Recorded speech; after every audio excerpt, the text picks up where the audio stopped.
नमस्कार। कल आपने देखा होगा कि दिल्ली जंतर मंतर पर सोनम वांगचुक जी को पुलिस हॉस्पिटल ले जाती है, परंतु एक बहुत ही अजीब घटना वहां पर आए बच्चों ने अपने कैमरे में कैद कर ली।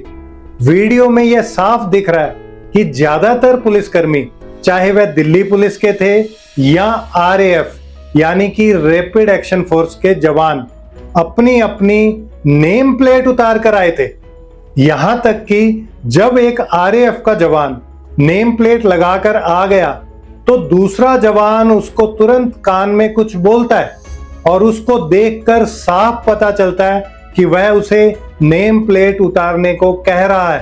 पहले तो पुलिस का वह जवान घबराकर अपनी नेम प्लेट की तरफ देखता है और फिर वह जवान तुरंत साइड में जाता है और नेम प्लेट उतारकर अपनी पैंट की जेब में डाल लेता है और फिर वापस अपनी जगह पर आ जाता है। इस वीडियो को आप जरा ध्यान से देखो कि जब बिना नेम प्लेट लगाए सिपाही नेम प्लेट लगाए हुए कर्मचारी के कान में कुछ बोलता है तो वह सिपाही कितना घबरा जाता है और बिना देरी किए कोने की तरफ जाता है।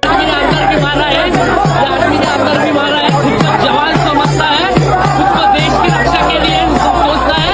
इस आदमी ने अंदर बहुत लोगों को मारा है। अभी मैंने इसका नाम लिया तो अपना बैच निकल रहा है। इसलिए नाम जब आएगा तो बिना बैच करेगा। इन्होंने भी पूरा बैच निकाला है यहाँ पे। और वीडियो में यह भी साफ नजर आ रहा है कि दिल्ली पुलिस के खाकी वर्दी वाले भी, ज्यादातर पुलिसकर्मी बिना नेम प्लेट के आए हुए थे और कईयों की नेम प्लेट नीचे को मुड़ी हुई थी।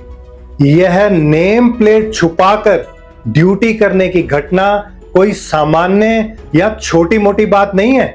देखो, इतनी बड़ी भीड़ में पुलिस सोचकर गलत काम करने नहीं आएगी, परंतु पुलिस के सिपाहियों को यह पता है कि वह बहुत ही संवेदनशील काम करने आए हैं और अगर सही काम करते हुए भी कोई ऊंच नीच या गलती हो गई तो आज के कुछ आईपीएस अधिकारी इतने कायर हैं कि वह अपनी नौकरी के लिए छोटे कर्मचारियों को ही फंसा देंगे। इसलिए वहां खड़े पुलिस कर्मचारी नहीं चाहते कि उनका नाम लोगों को पता चले। यह घटना पुलिस में छोटे कर्मचारियों के बीच अपने वरिष्ठ अधिकारियों के प्रति बढ़ते अविश्वास की एक बहुत बड़ी मिसाल है।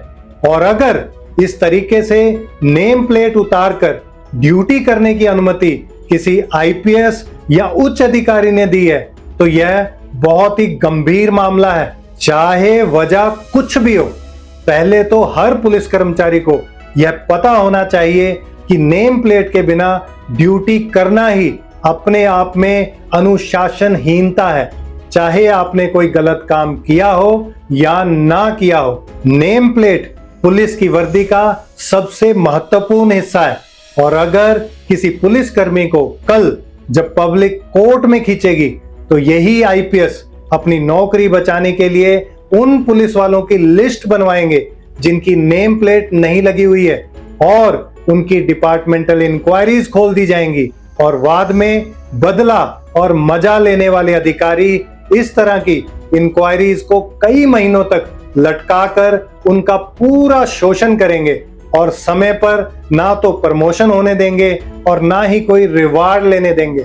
लेकिन जिस सिपाही ने भी साल 1985 में पूरे इंडिया की पुलिस के लिए बने 13 प्रकार के कोड ऑफ कंडक्ट यानी कि आचार संहिता को ध्यान में रखा हुआ है, ऐसा सिपाही कभी भी ऐसा काम कर ही नहीं सकता कि उसे इस तरह डर कर या गैर कानूनी आदेशों की वजह से नेम प्लेट उतार कर ड्यूटी करनी पड़े। पुलिस वालों को यह बात साफ पता है कि जब भी किसी पुलिस वाले की डिपार्टमेंटल इंक्वायरी किसी भी बात को लेकर खुलती है तो उसमें एक शब्द मिसकंडक्ट का इस्तेमाल किया जाता है, जिसका मतलब होता है दुर्व्यवहार और सरल भाषा में कहें तो गलत व्यवहार। इंडिया के हर पुलिस वाले को, खास तौर पर सिपाही और हवलदार को, जिनकी संख्या इंडियन पुलिस में 85% से भी ज्यादा है, उन्हें यह पता होना चाहिए कि अगर किसी पुलिसकर्मी के ऊपर किसी भी तरह के मिसकंडक्ट का आरोप लगा है तो आज भी हमारे देश की अदालतें इन्हीं साल 1985 के पुलिस के लिए बने 13 प्रकार के कोड ऑफ कंडक्ट को सामने रखकर निर्णय देती हैं कि आप पर लगा आरोप इनकी किसी उल्लंघना में आता है या नहीं।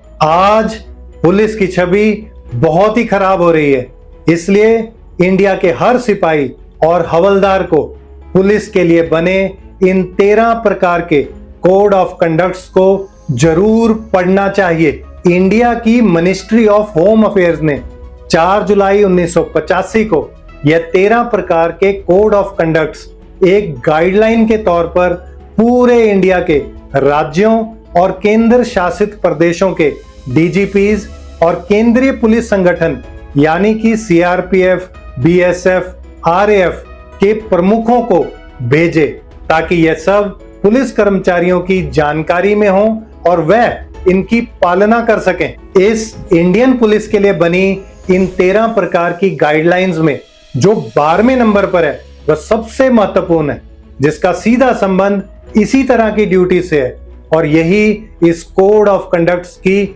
आत्मा भी है।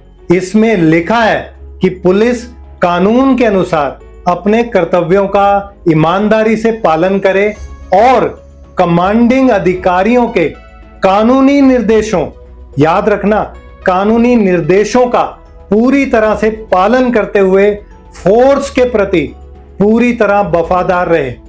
यह जो 12वें नंबर की गाइडलाइन है, इसकी पालना वही सिपाही कर पाएगा जिसे वाकई में ही यह पता होगा कि कौन सा आदेश कानूनी है और कौन सा गैर कानूनी।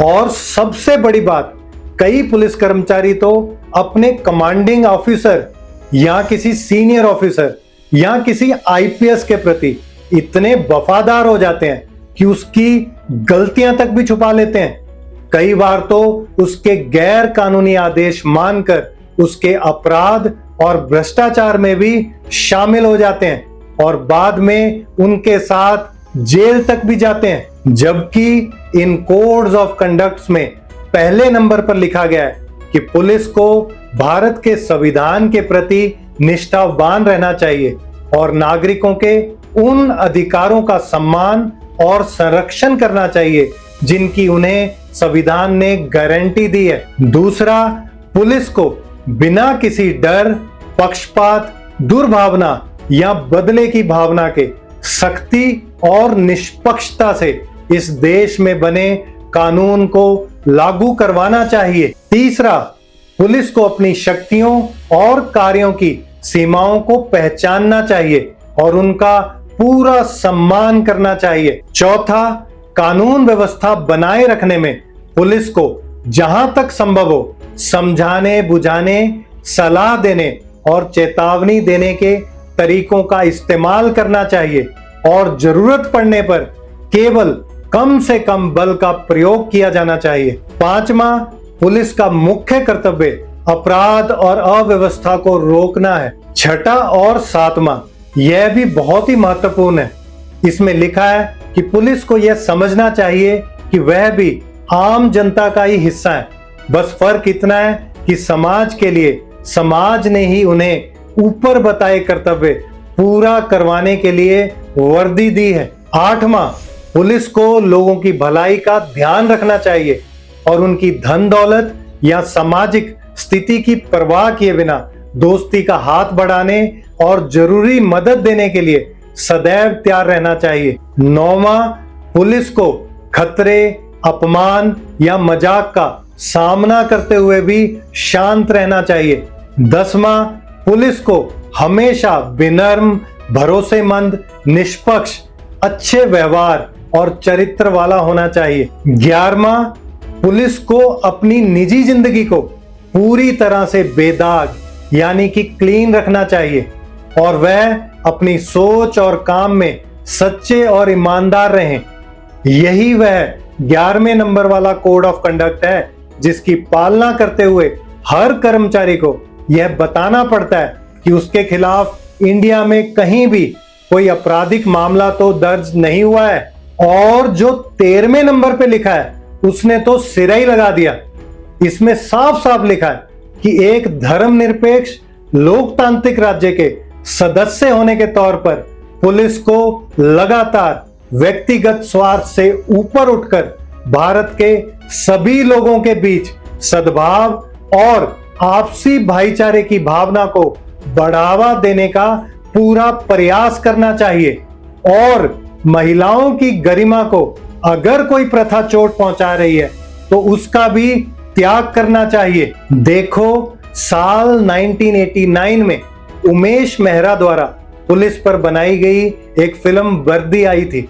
इस फिल्म का एक गाना बहुत हिट हुआ था, तेरी हिफाजत मेरी हिफाजत करती है वर्दी। तेरी हिफाजत मेरी हिफाजत करती है वर्दी। अगर आप इस गाने को भी ध्यान से सुनेंगे तो आपको इस गाने से 4 साल पहले बने इन 1985 के यही कोड ऑफ कंडक्ट्स अच्छी तरह से समझ आ जाएंगे, जिन्हें बहुत ही खूबसूरती के साथ इस गाने में समझाया गया है।